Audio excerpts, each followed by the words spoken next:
This channel does not promote any violent, harmful, or illegal activities. All content provided by this channel is meant for an educational purpose only. চলে আসবো কোচবিহারের কথা।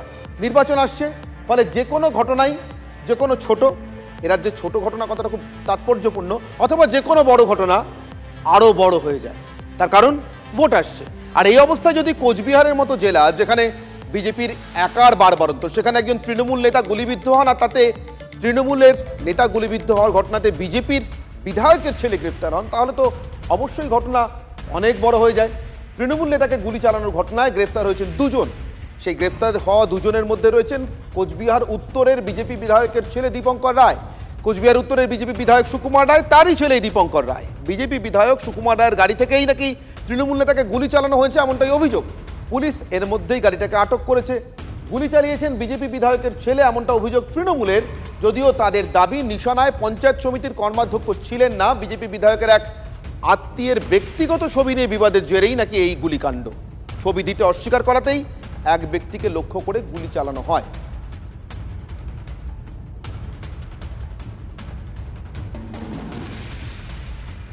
ঘটনার পেছনে সম্পূর্ণভাবে দায়ী কোচবিহার উত্তর বিধানসভার বিজেপি বিধায়ক সুকুমার রায়। তার নির্দেশে তার ছেলে এবং একদল বিজেপি আশ্রিত দুষ্কৃতী গাড়িতে চেপে এসে রাজু উপর এই আক্রমণ শানায় এবং রাজুকে গুলি করে।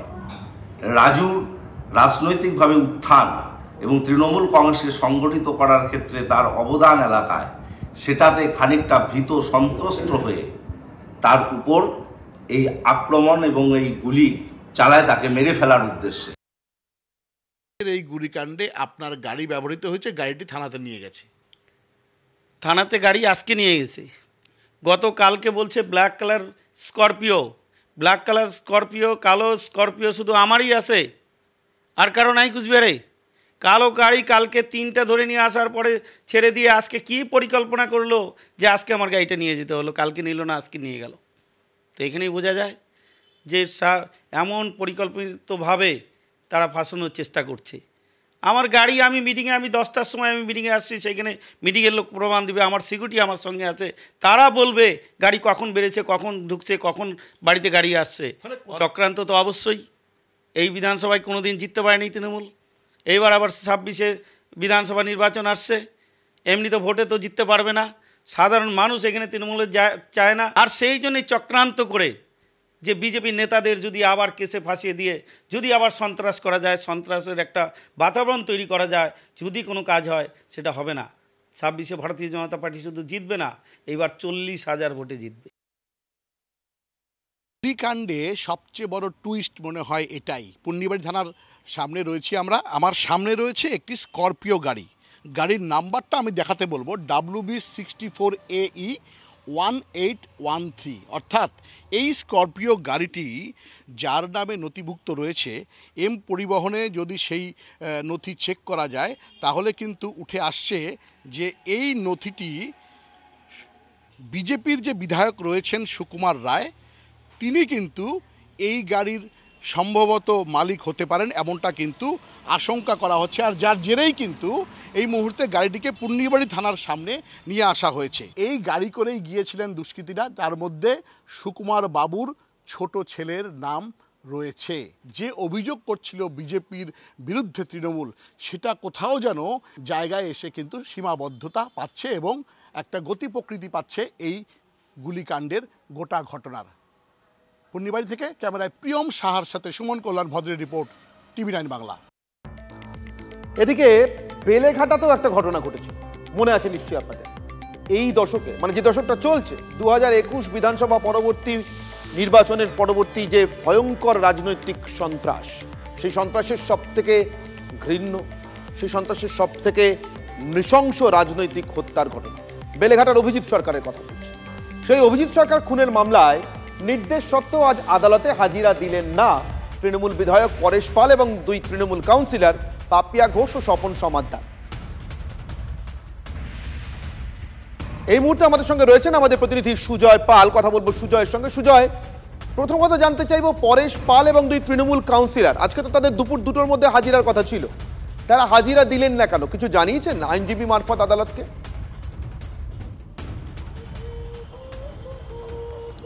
দেখো, যেটা বিশেষ সূত্র মারফত জানা যাচ্ছে যে চার্জশিট জমা হলে তাদের যে আদালত তলব করছে সেই সংক্রান্ত নথি তাদের কাছে পৌঁছয়নি, তাই তারা হাজিরা দেননি, এটা আইনজীবীরা দাবি করছেন। অর্থাৎ তৃণমূলপন্থী যে আইনজীবীরা রয়েছেন তারা দাবি করছেন।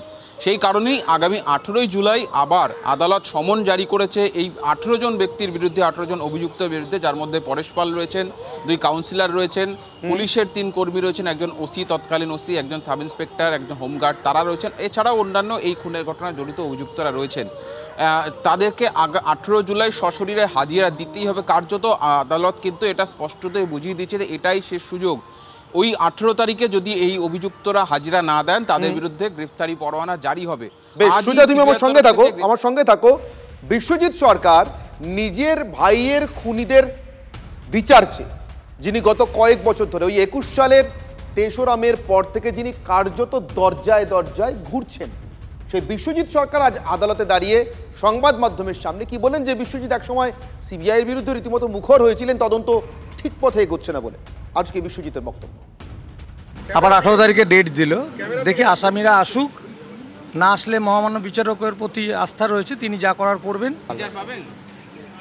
বিচারকের ওপর আস্থা আছে, দেখা যাক। মানে তলানিতে ঠেকে গেছে, কাজ করছে, চার্জশিট দিয়েছে ঠিকই, কিন্তু বেকার। এই যে বিশ্বজিৎ বলছেন বিচারকের উপর আস্থা আছে, আদালতের উপর আস্থা আছে, কিন্তু সিবিআইয়ের প্রতি আস্থা। বিশ্বজিৎকে জিজ্ঞাসা করা হলো, সাংবাদিকরা প্রশ্ন করলেন, উত্তর দিলেন তলানিতে ঠেকে গেছে, কাজ করছে ঠিকই, চার্জশিট দিয়েছে, কিন্তু বেকার। বিশ্বজিতের এই বেকার মন্তব্যটা সিবিআই সম্পর্কে, সুজয়, আজ আদালতে এর কোনো নিদর্শন পাওয়া গেল কি? একেবারে আদালতের স্পষ্ট নিদর্শন ছিল। বিচারকের নিজের মুখে বিচারক কড়া ভাষায় সিবিআইকে ধমক দিয়েছেন আজকে। তার কারণ সিবিআইয়ের বিচারকের আজকে স্পষ্টতই যুক্তি ছিল বা বক্তব্য ছিল যে আজকে এই 18 জন অভিযুক্ত নামে সিবিআই যে চার্জশিট দিয়েছে, বিচারকের বক্তব্য 2 বছর আগেই তো তাদের সম্পর্কে তথ্য প্রমাণ সিবিআইয়ের হাতে এসছে। বিচারক মন্তব্য করেছেন যে আমি তো এই চার্জশিট পড়েছি, 2 বছর আগেই আপনারা এই তথ্য প্রমাণ পেয়েছেন, কেন তাহলে সেই ব্যবস্থা নেননি, কেন দেরি করছিলেন, সেই কড়া মন্তব্য করেছেন। সেই সম্পর্কেই তিনি বলেছেন যে সিবিআইয়ের খামখেয়ালির জন্যই এই মামলায় যারা অন্য অভিযুক্ত, যারা জেলে রয়েছেন, তারা বেরোতে পারছে না, অর্থাৎ সঠিক বিচার হচ্ছে না। তুমি জানো এই মামলার ইতিমধ্যেই বিচার পর্ব শুরু হয়ে গিয়েছে।